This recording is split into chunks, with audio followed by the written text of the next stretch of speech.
So you didn't say anything to them, and then you went back to your appointment 3 weeks later, and then what happened during that appointment?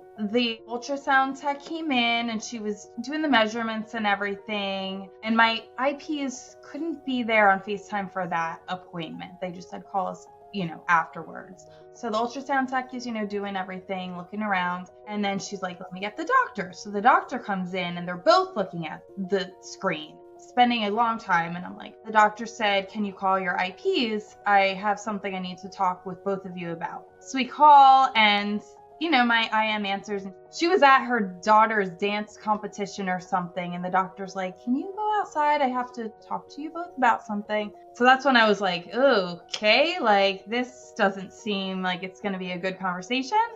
Yeah. So I'm a little nervous about how that happened. Yeah. So what did she share? So she said, you have something going on with this pregnancy. It's very rare. It's not a common complication, but it is a very serious complication. She said the baby's totally fine, but this has moved this pregnancy from being high risk. I was called high risk because I was older, geriatric because I was 38.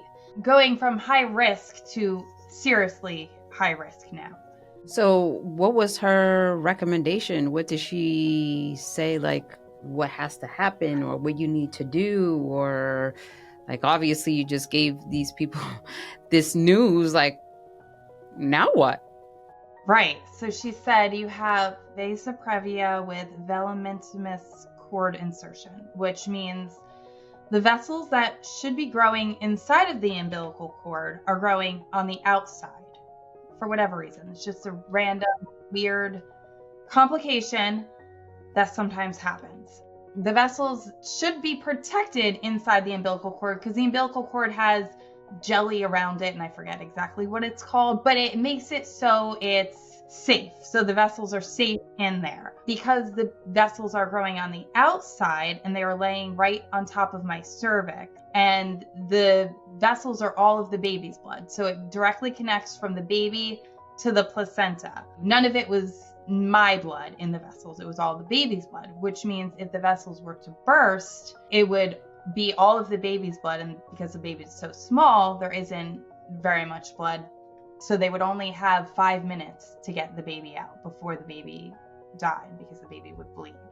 So that's what they told you while the intended mother is at a dance class. Yes. Yep. All over the phone. They said the baby's growing properly right now. She's developing great. Everything looks good, but she is small. And because of the way that the vessels are inserting to the placenta, and because they're on the outside of the umbilical cord and not inside, that the baby may not be getting as much nutrients as she should be, which is why she was, I think, in the 13th percentage then. The doctors were worried that she may even get lower percentage as time went on.